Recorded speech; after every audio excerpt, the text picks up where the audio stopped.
Welcome to Study with the Best, the magazine show about CUNY. I'm Tina Beth Pena. This month's episode is all about music. For some, music is a hobby. For others, a profession. But one thing is for sure, music is everywhere, and that includes CUNY. First up, let's do a mic check with the Cyphers, Brooklyn College. Cause I never kick the logic, but you know that Haitian girls are hot, man. I'm not gonna be faking. They're a little less aggressive than the Jamaicans. I'm Barry Mitchell. Thursday afternoons at Brooklyn College, you may see a crowd gather on the wooden decks outside Whitehead Hall. Passers-by are entertained by the spontaneous performances of the Cyphers. I like to mess with all different colors of food, like fried, curry, or General Tso's. You know that I'm just kicking it loud. And if you haven't seen them live, maybe you've heard the Cyphers Brooklyn College radio show. A cypher is a collection of MCs in a circle rapping, usually freestyle. There's usually a beatboxer or there's an instrumental playing. And nowadays, freestyle Means improvisational lyricism, rhymes that come quick to your head. That's freestyling. Ladies and gentlemen, boys and girls, children of all ages, this is a normal young man here at mywbcr.com. Who's on deck? That's right, who is on deck? I am, live and exciting, ready tonight. We're gonna have a cypher with Final Outlaw, Chris the Terror from the Mega Truth era, Spock the Beatboxer, myself, and JB's gonna be around. We're gonna be goofing and rhyming and all in the right time. My name is Roger Hansen, and I'm the guy who created the cypher scene over here at Brooklyn College. Who's on deck, radio and the Cyphers. Why we call it Who's on Deck? Because we are on a deck. This is the spot. We have had cyphers here, so live, so exciting. When I transferred into Brooklyn, I looked into the cypher scene, found out that there wasn't one, so I thought it was up to me. Experience from NYC, been around the underground, knew that I needed a team, and this is who I found. We wanted to bring something together that captured our love for hip-hop just as much as everybody else does, not just solely as music, but as a culture in itself. So what do you really think of Normal? You just take to him right away, right? Yeah, nah, he takes to you. And then you just submit to the love. I don't mess with the Parmesan, I actually like Swiss. Because when I like to mix it up with guacamole, and I like the Swiss cheese because I like my cheese only. It is not usual to grow up enjoying rap in an Irish household. Growing up, I never played rap music in my house. I was in a high school, I went to Everett Morrow, and there was a gospel chorus there. Really dynamite gospel chorus. You know, praising the Lord. It's that sort of music, you know. And we would freestyle rap and we would have ciphers and gospel. That's where I learned it. I'm influenced by a lot of people. Van Morrison. As far as hip hop goes, Busta Rhymes. I take big influences from a Tribe Called Quest and Q-Tip. You know what the worst thing is? You can't always remember what you say when you're freestyling. That's why when you watch footage, you're like, wow, where'd I come up with that stuff? You know what I mean? That was sick. And I'm feeling so good. You're on my campus, but I'm in your head. Freestyle, is it more music or is it more spoken word poetry? It's more music. It's more musical in a sense that you stick to a steady rhythm. Spoken word often has no rhythm. Yo, I don't give a damn about my ghetto-ness. No, I will take a pot on the train, eat it slow. Buy an outfit for tonight's barbecue. Store policy, return it in a day or two. I get my money back because that's what I like to do. And if I'm feeling hungry, need some money for some food. I hit the restaurant, but then I leave the check with you. Baby boy, I'm bugging, but you know that's what I do. I have to try hard on the street not to rob a purse. Every time I try not to do crime, the addiction just gets really worse. I get away with a lot, especially when I come with Normal disguised as a cop. Normal, Roger, is no cop, even though they kid him about looking like one. He's a recent Brooklyn College graduate, and what does he plan on doing with his degree in television and radio? You know, in the mix of all this, I'm trying to be a firefighter. For real? Yeah, I'm taking EMT courses so I can transfer. I've been chasing the firefighter dream since I was 18. It is normal on the ones and twos come to correct anything that is wrong, but nothing is, so we... Part of why I started getting so serious about this was because it was a very good outlet for frustration and anger and, you know, sad things. I've been doing it for a long time and I've gone far out of my way to do it for no reward really other than the satisfaction and the entertainment and you know, the excitement I get from being around all those creative people. I'm ready, I got a snack in my backpack, and you know I'm on the attack, I'm feeling free, cause this is a little free smile. I look in the camera and I give you a free smile. Hey.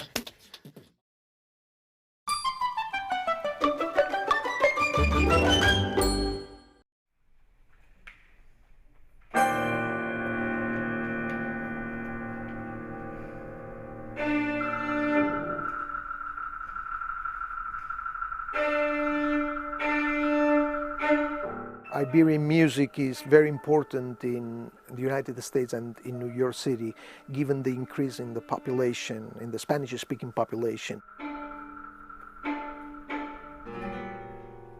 The Foundation for Iberian Music is an institution here at the CUNY Graduate Center, which is intended to promote and disseminate the music of Spain and the Iberian world, and in general the Spanish-speaking world.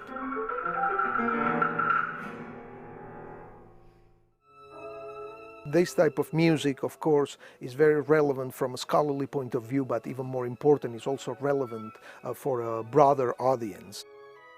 We have created our own, niche. We are a reference point, I guess, in the cultural map of New York City.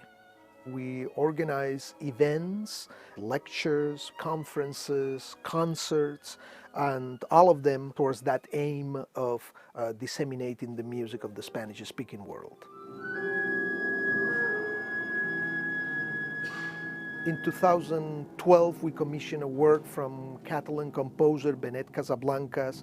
The work was premiered in October 2012 at the Morgan Library with Perspectives Ensemble. This is part of the ongoing series of commissioning works from contemporary composers.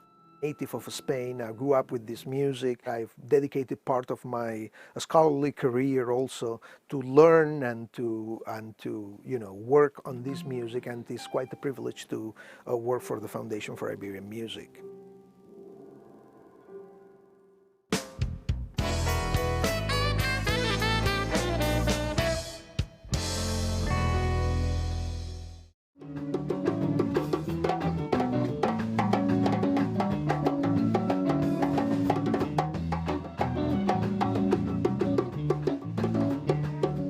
We just put our individuality into the music.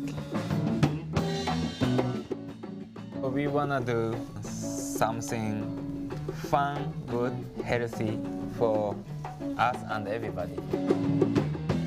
I'm Yuichi Ida from Brown Rice Family. I'm Sticky Rice from Brown Rice Family. What's important about this band is you can be yourself. We're culturally diverse, it's 9 of us.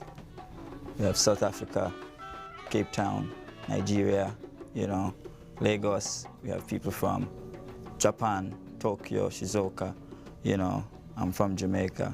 That's why our old songs are so different. Some songs like hip hop, some song dancehall, but some song Brazil, Jamaica, like Naya Bingi, or Haitian.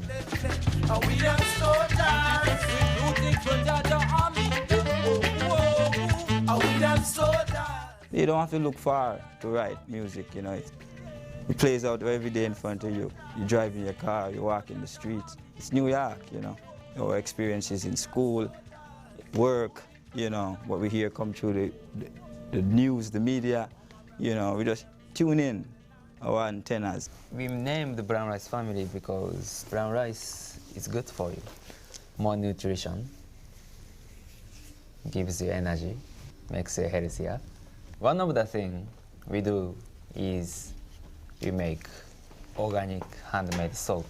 And we also make t-shirts. We decided to print on the organic cotton t-shirts.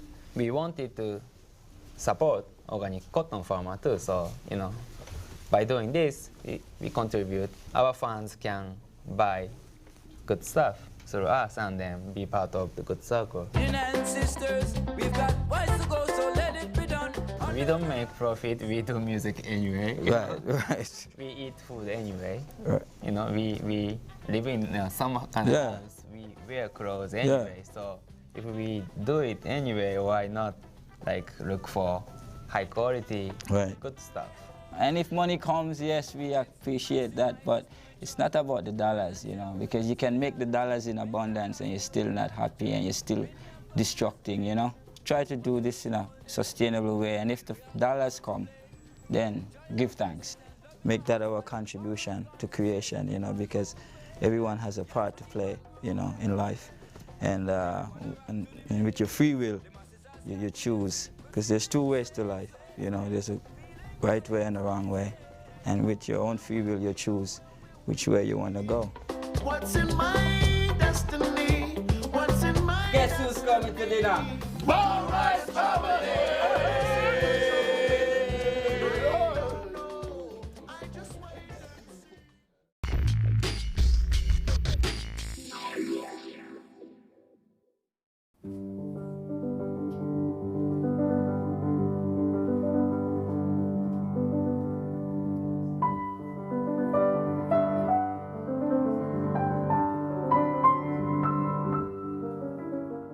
Sometimes you forget yourself.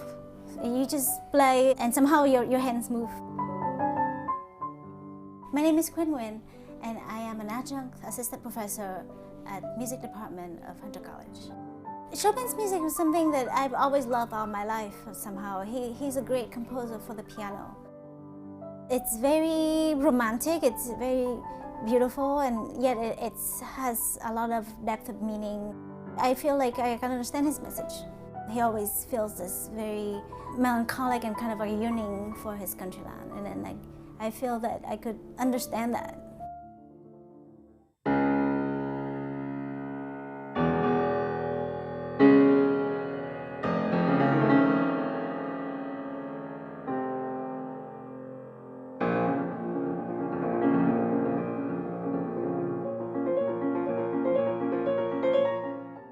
I started playing the piano when I was 4, and I immediately felt, in love with the piano. The other kids were out playing, and I remember being at home practicing on the piano. My aunts and uncles and my grandmother were pianists, and so when I came over to visit my grandfather, I would be able to practice on the piano, and they would always be practicing and singing, and my life was filled with music. I would be able to lose myself and just be with my imagination and be in the world of this rich world of sound that describes faraway places that I've dreamed of.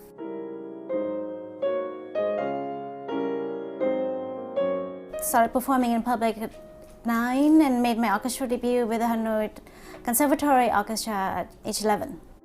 I got a big break when I was 13 and I was offered a full scholarship to study at the Moscow Conservatory.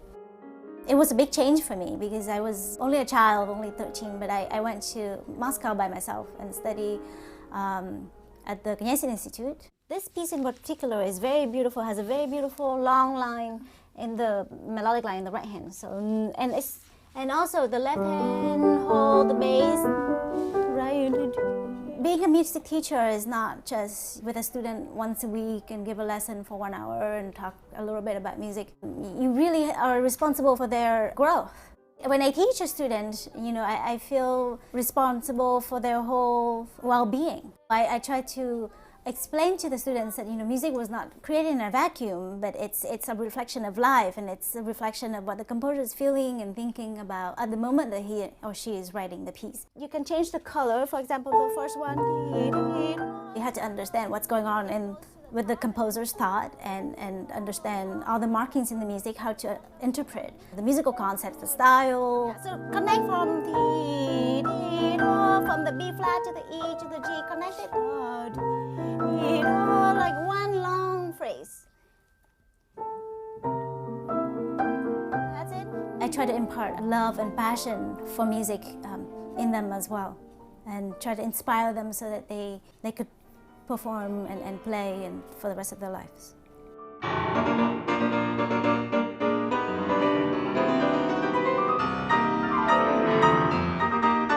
I learn a piece of music, like what does the piece mean? How do I understand it? And try to get deep into the meaning of it, and so that I could communicate it better.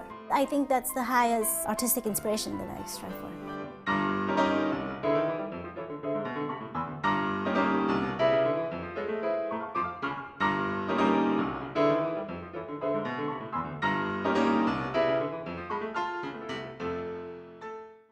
Sometimes reading about music is even more interesting than listening to it.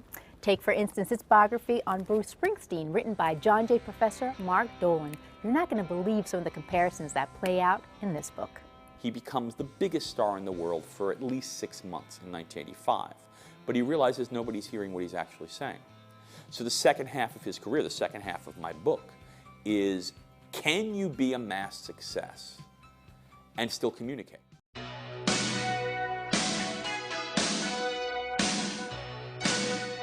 Party line before my book about Bruce and Born in the USA is that he was widely misinterpreted. My spin on it is that he actually was fairly politically naive. And it wasn't until he was being taken in a certain sense that he suddenly woke up to the fact that, wait a minute, I don't mean that. And he was forced to articulate his views. And I actually do ultimately think he and Ronald Reagan did have similar ideologies. In other words, similar visions of what a good society looks like. He did believe in unions. He did believe in people looking after each other when they're down. People should have as much individual freedom as possible. That's not that far off from what Ronald Reagan was saying. In the middle of my book, he wakes up and he says, well, what do I believe? And what do I want my society to be? And how do I communicate that through my work? And I don't think there's anybody in popular music who is embraced by people whose politics vary so widely. The governor of New Jersey being the most notable example, who will disagree with him on political issues, but still are drawn to his music and are troubled by the fact that they like the music but don't agree with all the politics. This place is a rock club on Washington Avenue in Hoboken, New Jersey, which is just across the river from Manhattan. Robin Hitchcock and the Egyptians played here. The Feelies, which is the classic Jersey band of the 80s, played here. You could see the Ramones and Sonic Youth. This place was known for what would become college rock. But Bruce Springsteen actually shot the video for Glory Days in this room. They wanted to shoot what looked like a room of a typical rock club, kind of venue he had outgrown 10 years before. For those of us who loved Bruce but loved those smaller bands, it was funny because we were saying, I wish I could see Bruce in a room that small.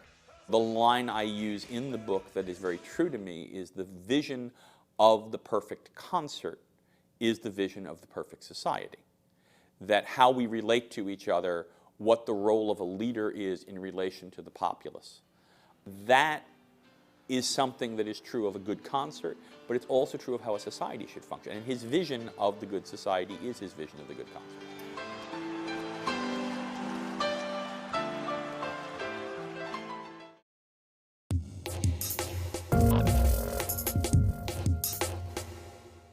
All right, Boris, you're good over there? Yep. Or we're gonna roll. Just give me your cue and I'll press start. I'm good. Recording.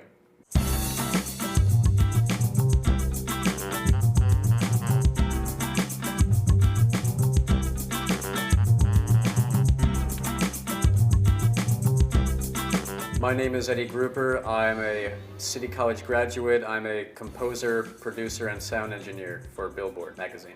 I do mostly composing for TV and web.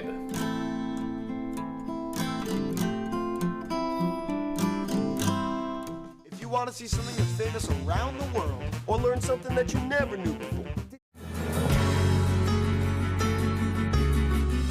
At this point, I feel very comfortable in my instrument that if I feel a certain way, I could represent that with the instrument that I'm using. I could play something sad on the piano, or angry on the guitar, or bittersweet on the ukulele. I can do that because I'm aware of what these instruments can do from experience. So here's what I'm thinking. When you're going do-do-do-do-do-do-do-do-do-do-do on that fifth accentation, do-do-do-do-do, can you play like an upper register backstroke on the somewhere higher on the guitar? So it's like da-da-da-da-da. What we usually do for fun is kind of a my turn, your turn sort of play a riff, then I'll play a riff, then you do something, then I'll sing, then you play harmonica, then I'll play tambourine, and by the end we sort of have a cohesive, nice sounding piece of music. I was classically trained from the age of 6. I don't think I really appreciated it. It was more like a weekly annoying thing that I did. And then I actually sort of got fed up with music until somewhere around middle school, and I was watching a Looney Tunes cartoon where Bugs Bunny was playing this boogie woogie thing combined with some, like a Franz Liszt Rhapsody in Blues, I'm not really sure, and they was playing along with this mouse and they were fighting. But it was this boogie woogie riff, and I thought it was the coolest thing I've ever heard. So I asked my piano teacher to show me what Bugs Bunny was doing. I didn't know I was gonna go to City College, I didn't know I was gonna work for Billboard, I didn't know I was gonna start composing, but I started growing a love for certain things, and then I branched out in ways I didn't plan on. My job as a sound engineer on this side of my life is the art of recording, is really what it is. And it's not just the art of recording, because you can have a guy just record something, but it's the art of knowing what it will sound like and how to deal with it as if it were a color on a canvas, and you're the painter, and you gotta place it into place, and sometimes use water to gloss it over and meld a few things so you could sort of blur mistakes but accentuate some nice parts as well. It's pretty minimal. Cool. We can work with that. I hear how things are recorded as well as how things are played. It's a big world, but I listen. I hear a lot of it more now. I think that the people who have a passion for this sort of creative process are the people that are gonna make it. They're not the people that are necessarily gonna have stories told about them, but they're gonna make it.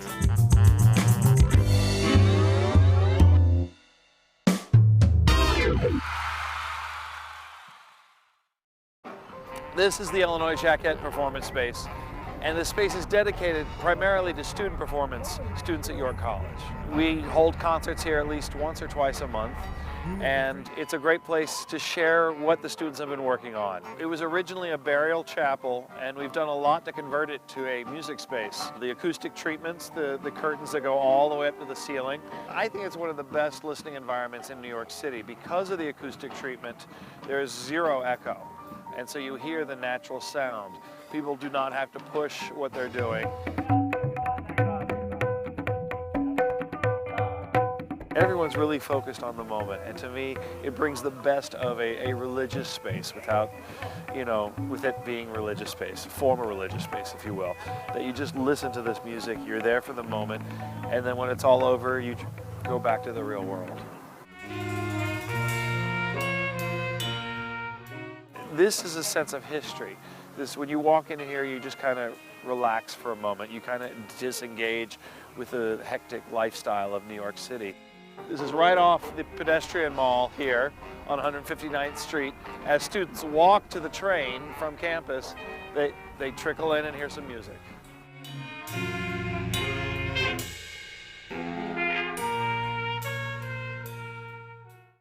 Thanks for watching Study with the Best. For all things CUNY, log on to our website at cuny.edu, or you can Facebook and tweet us at CUNY TV. See you next time. Barry Mitchell, take us out.